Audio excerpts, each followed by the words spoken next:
शाम के बज गए 5। मैं सचिन शर्मा सबसे तेज प्रधान टाइम से फिर जुड़ा हूं आपके साथ। बहुत खुशी का पल आया है। हरिद्वार उत्तराखंड का नाम रोशन किया है, जहां आरा अंसारी ग्राम सराय हरिद्वार एक छोटे से ग्राम से मुस्लिम समाज से जज बनी है।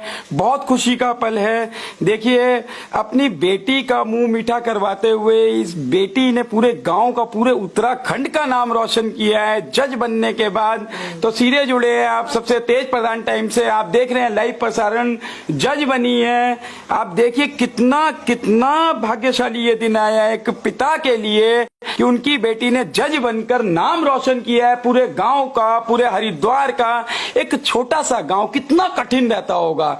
मुस्लिम समाज जिसमें कहीं अभी कुछ जगह पर ऐसा देखा जाता है कि समाज से महिलाएं कम बाहर आती हैं। तो जब कम बाहर आती हैं तो शिक्षा नहीं मिल पाती है। जब शिक्षा नहीं मिलती है तो बड़े पदों पर नहीं बैठ पाती हैं। तो कितना बड़ा मन कर अपनी बेटी को पढ़ाया लिखाया, हर संभव मदद करी बेटी की। और उस बेटी ने बदले में अपने परिवार को, पूरे उत्तराखंड को, पूरे हरिद्वार को नाम रोशन कर दिया। मिसाल बनी है ये बेटी मिसाल बनी है। हरिद्वार से जज बनी है।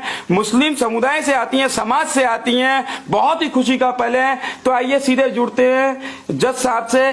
कठिनाइयां, कैसी कठिनाइयां, किन कठिनाइयों की चुनौतियों को पार करते हुए आप यहां तक पहुंचे हैं? सबसे पहले मैं स्वागत करता हूं सबसे तेज प्रधान टाइम्स परिवार की ओर से आपका। तो कितनी कठिनाइयां रही हैं आपके साथ? सर, अगर मैं कठिनाइयों की बात करी तो जैसे कि आपने सबसे पहले बोला है कि मुस्लिम समाज, तो मैं वहीं से स्टार्ट करूंगी कि मुस्लिम समाज में हर कोई जानता है कि लड़कियों को बाहर नहीं निकलने दिया जाता है। पढ़ाई तो इतने लेवल तक आना तो बहुत दूर की बात है। तो मैं सबसे पहले तो यही बोलूंगी कि फैमिली में क्या रिलेशन वाले जितने भी होते हैं, हर किसी ने, मेरे साथ मेरे फादर बैठे हुए हैं और ये मेरे भाई बैठे हुए हैं, पूरे फैमिली के सपोर्ट से आज मैं यहाँ पर हूँ। क्योंकि इन्होंने भी वही सब सुना है जो कि समाज में लोग बोलते हैं, अरे बेटी है, बेटी को क्यों पढ़ा रहे हो, कितना पढ़ाओगे, बेटी बन के क्या करेगी, दूसरे घर जाना है। लेकिन उसके बावजूद मेरी पूरी फैमिली ने मुझे इतना ज्यादा सपोर्ट किया है और माशाल्लाह इन्हीं की वजह से मैं आज यहाँ तक पहुंची। तो देखिए, अब ये परंपरा छोड़ दीजिए कि बेटी को तो अपने घर जाना है, क्या करोगे उसे पढ़ाकर। जज बनाइए, पढ़ाइए, लिखाइए, समाज के लिए, वो समाज के वो जो कार्य करेंगी। अब देखिए, इनकी कलम के अंदर वो ताकत रहेगी, वो निर्णय वो लेने की क्षमता रहेगी। जब बेटी जज बनकर आई है तो समाज के लिए बड़े बड़े निर्णय लिए जाएंगे। जहां एक और देश के अंदर बड़े बड़े कांड होते हैं, तो महिलाओं के लिए स्पेशल क्या कहना चाहेंगे? आपकी महिलाओं के लिए जो कानून और कठोर बने, क्या करना चाहिए न्यायिक व्यवस्था को कि और ज्यादा कठोर कानून बने, अपराध ना हो? देखिए, अगर जैसे कि आप कानून की बात कर रहे हैं तो कानून तो ऑलरेडी बहुत ज्यादा कठोर है और अभी 2018 में बहुत ज्यादा अमेंडमेंट हुए हैं कानून के अंदर। कानून बहुत कठोर है। आपको अगर आप शिक्षा देंगे, शिक्षा का क्षेत्र एक ऐसा है कि हर इंसान का नेचर उससे चेंज हो जाता है। शिक्षा की कमी है हमारे देश के अंदर। तो मैं ये कहूंगी एक अच्छी एजुकेशन, एक अच्छे संस्कार आप अपने बच्चों को दीजिए ताकि इस जैसी परिस्थितियां महिलाओं के साथ देखने को ना मिले। तो देखिए, मुस्लिम समाज से आती हैं, आप जज बनी है और खुद ही कहा है कि आप शिक्षित करिए बच्चों को, पढ़ाइए लिखाइए, वो समाज के लिए कार्य करेंगे, आपके परिवार का नाम रोशन करेंगे, आपके देश का नाम रोशन करेंगे। जज बनने के लिए और जो आने वाली पीढ़ी जो है, यंग जनरेशन, उन्हें क्या करना चाहिए? वह कहां से स्टार्टिंग करनी चाहिए, कैसा करना चाहिए? स्टार्टिंग तो आपको अपने अंदर से करनी पड़ेगी। आज आप मुझे यहाँ पर इस प्लेटफॉर्म पर देख रहे हैं तो आपको खुशी होगी। आप कहेंगे अरे उसकी बेटी देखिए जज बनी है, उस बिटिया को देखिए, लेकिन वो बिटिया कैसे बनी है आपको ये समझना होगा। आपको सपोर्ट करना होगा अपने बच्चों के। और हर बच्चे से मैं ये कहना चाहूंगी कि आप ये चीज दिखाइए अपने पेरेंट्स को कि आपके अंदर भी प्रतिभा है। अगर ये कर सकती है तो हम भी कर सकते हैं। तो इंशाल्लाह आपको कामयाबी मिलेगी, फैमिली आपको सपोर्ट करेगी और आप अपना जज्बा दिखाइए और इंशाल्लाह आप भी यहाँ तक पहुंचेंगे। निश्चित ही अब आप उस न्यायिक व्यवस्था में आ गए हैं कि कोई पक्षपात नहीं रहेगा।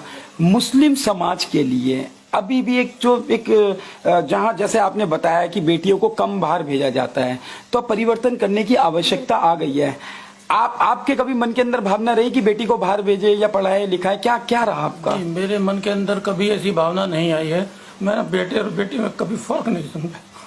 देखिए, क्या भावुकता है, क्या विनम्रता है कि बेटी और बेटे में कोई फर्क नहीं समझा।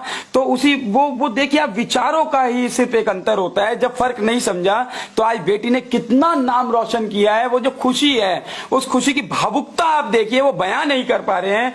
तो मेरी ओर से पुनः आपको एक बार और शुभकामनाएं।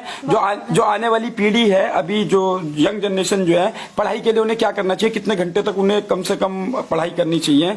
देखिए, जैसे कि सभी जानते हैं इंडिया के अंदर हाईएस्ट यूथ है, तो उस पूरे यूथ के लिए मैं बोलूंगी कि आप जिस भी फील्ड में जाना चाहिए, जिसमें भी जाना चाहते हो, आपका इंटरेस्ट होना चाहिए उस फील्ड में। सबसे पहले तो आप इंटरेस्ट जगाइए, आप अपने अंदर से ये जानिए कि आपको आखिर करना क्या है।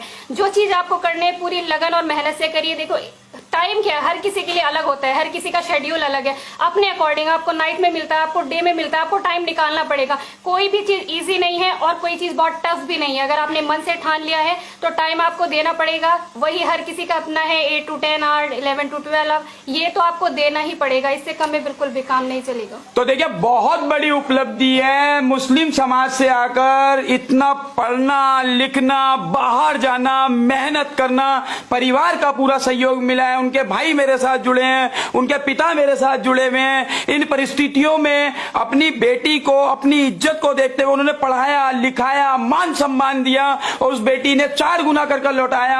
आप देखिए, जज बन चुकी हैं, अब ये हरिद्वार का नाम रोशन किया है। हरिद्वार की बेटी हैं, इस ग्राम की बेटी है, उत्तराखंड की बेटी हैं। मेरी ओर से, आप सभी की ओर से पुनः आपको हार्दिक शुभकामनाएं। मैं सचिन शर्मा, सबसे तेज प्रधान परिवार की ओर से आपसे फिर मिलूंगा जल्द।